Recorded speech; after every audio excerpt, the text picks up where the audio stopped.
Okay, well, it's Monday. It's my day off.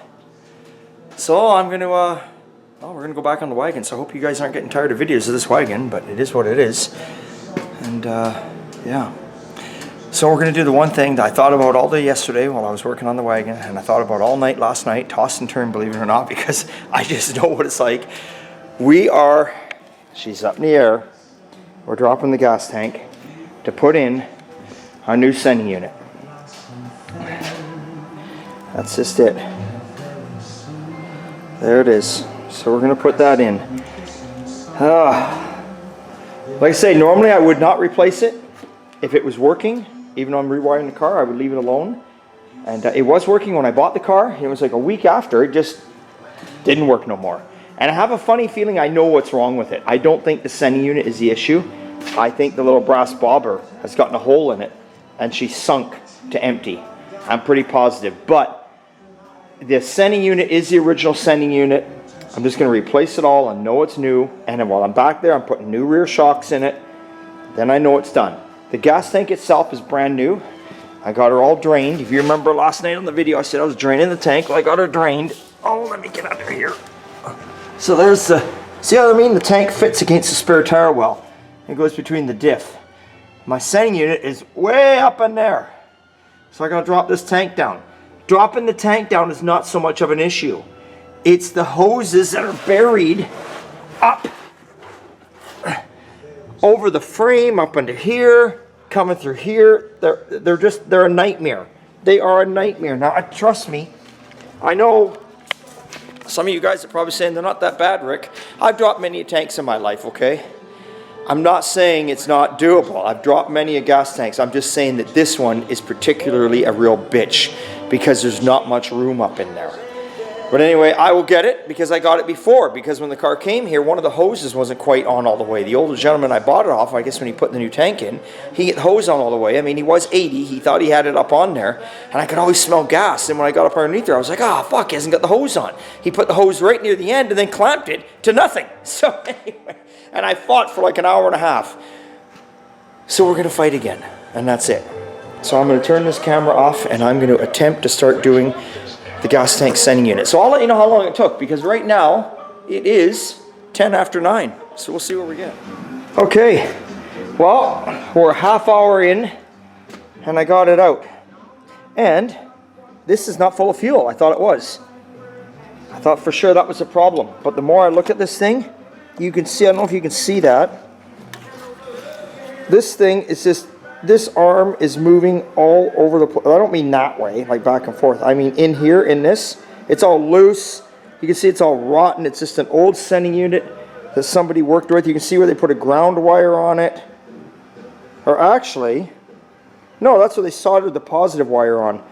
It's missing the sock. What I mean by sock or screen, you know, should have that on it. This one just moves. Look at the difference between this one. Watch this. See how it's real. If you're watching the swoop on that, you look at this thing. It's just like boom, boom. But what I will do, that I always do when I take gas tanks apart, I'll take this off. I'll clean this up. I'll chuck it in some water and bucket of water. Make sure it don't leak, and then I'll keep that because those little bobbers come in handy. So it looks like I'm a half hour in. I'm going to put the new sending unit in, but with that being said, it's always easier to take shit apart than it is to put it back together. So I'm assuming a half hour to get it out is going to be an hour to get it back together.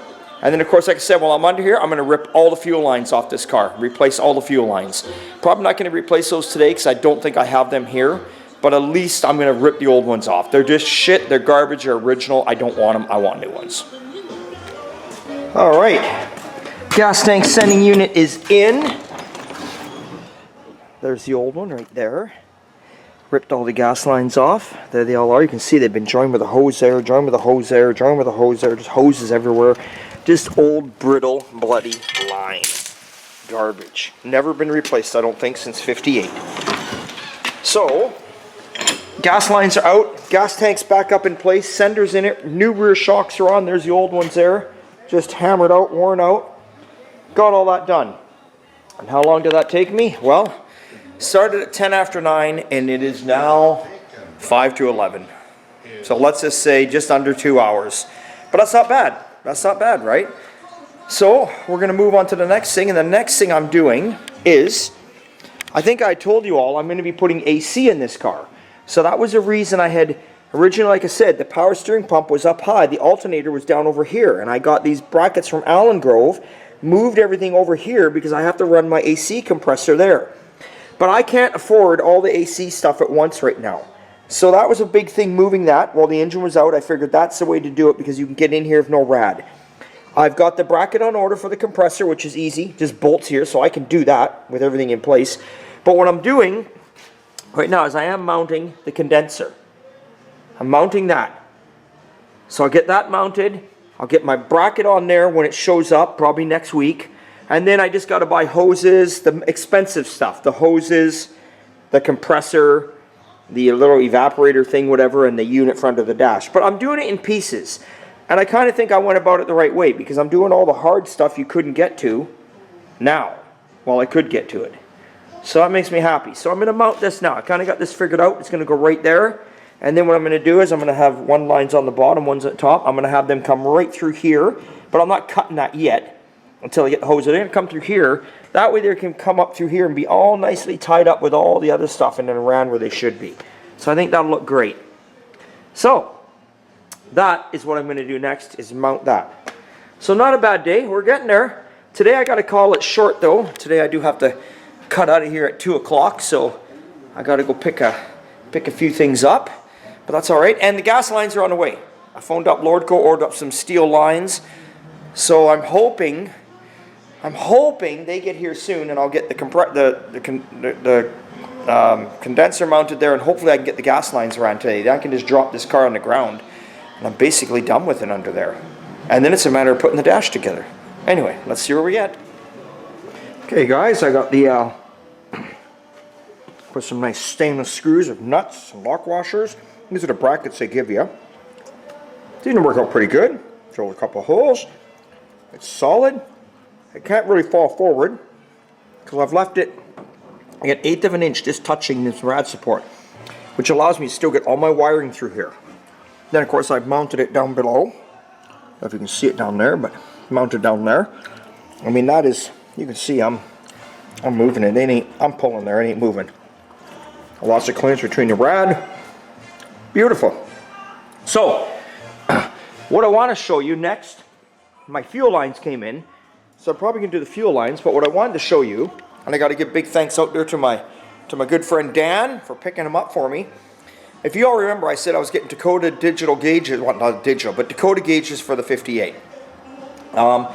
Only reason is I want to put my AC under the dash in the center, and I didn't want to have my oil, temp, volts, tack, all that shit under the dash, which is fine. I do on some cars. I like the look of it. It gives it that racy look, but I didn't want it in this car.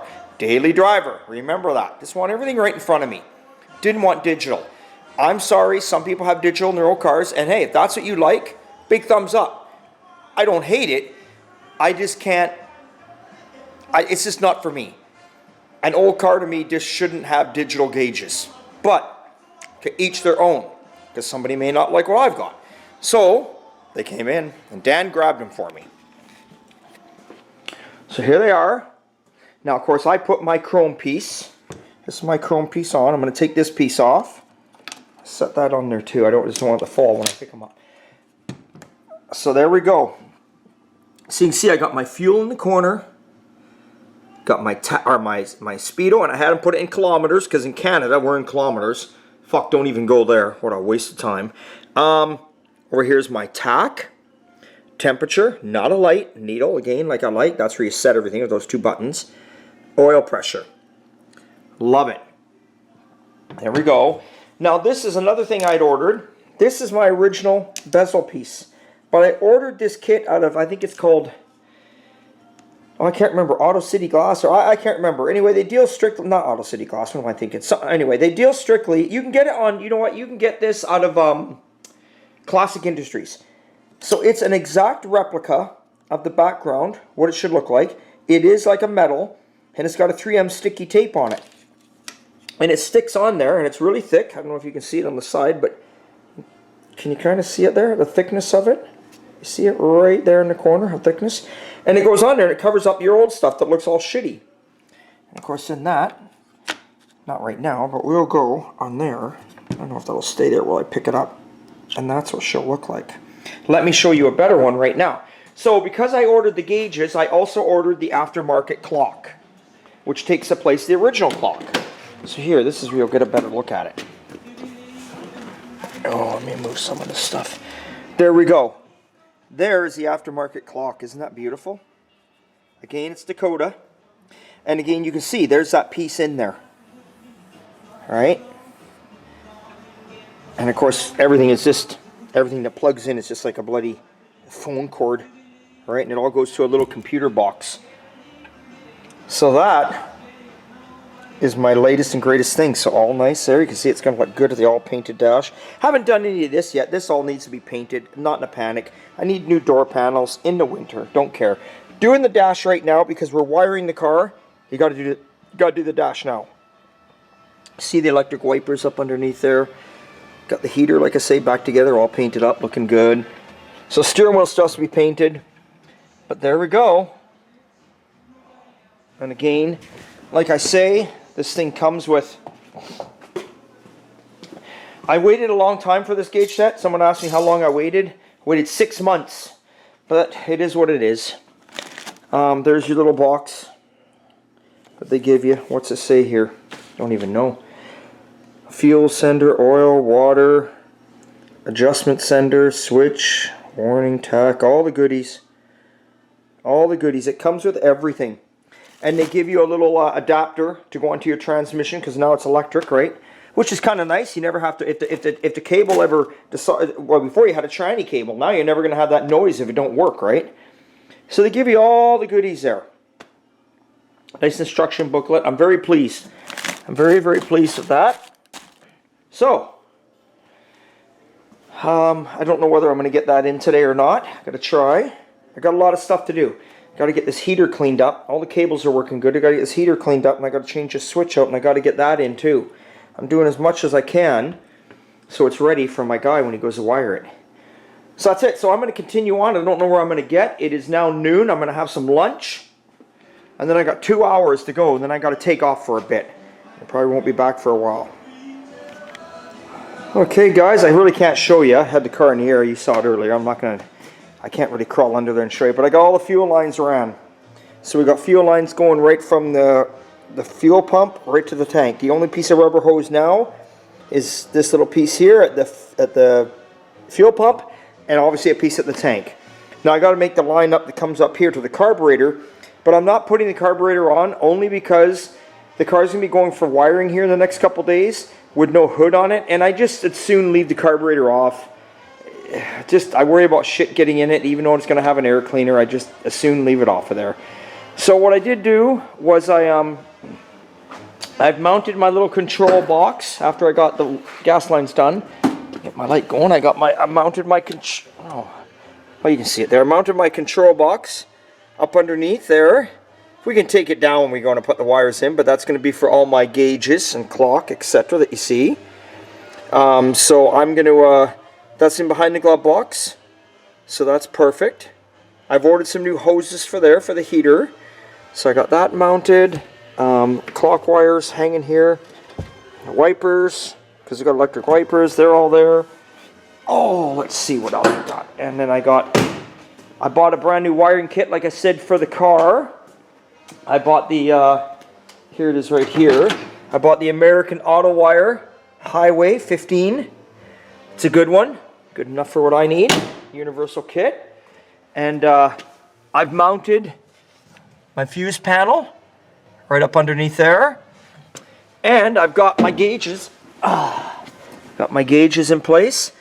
Steering wheel's just sitting here, like I say. Steering wheel's got to come off, got to paint it. But there's my gauges sitting in there all nicely. Well, they're bolted in. They're not sitting there. See, look how nice that's going to look. Like it just, I know it's not original, but it just cleans everything up. Because underneath the dash, right here in the center, I want to put that vintage air unit. I think that'll look beautiful. So there we go. So I got a few more things to do tomorrow. I got to put the linkage in for the gas pedal. I'm going to leave the ashtray out the glove box out, the speaker out for that. I'm going to leave that out because it's easy for the wiring gentleman to get in there. Obviously, I don't have a radio right now. I had the stock radio in there. I took it out. Big bulky thing. I think probably what I'm going to do there is I'm just going to either go with a radio delete plate or maybe an aftermarket radio. I haven't decided yet. I would like to find a delete plate. If anyone out there has a 58 Chevy and they got one, it's in good shape. I'm interested. My heater control. I was going to put my switch in that and put that in and hook all my cables up, and I realized that one of the cables that runs to the heater is busted. So that sucks. So I guess I'll be back on the phone with Classic Industries and order that up tomorrow morning. I'm going to go in the house now. It's 7 o'clock, and I'm going to look in the book and see if I can't find one. But I'm happy with what got done today. Honestly, that was a lot of the heavy grunt work there. So I'm going to roll the old girl outside. She has to go out in the carport. We got a lot of jobs going on in here tomorrow, so the car can't be in here. And that's that. And I'll be working out in the carport tomorrow night. And then Wednesday we're going to take it over for wiring. So everything is looking good. Alright guys, hey. It's always a good time here at Old Time. I enjoyed my Monday off. Hopefully you guys, enjoyed your Easter and either you had the day off or you didn't. Either way, see you next time.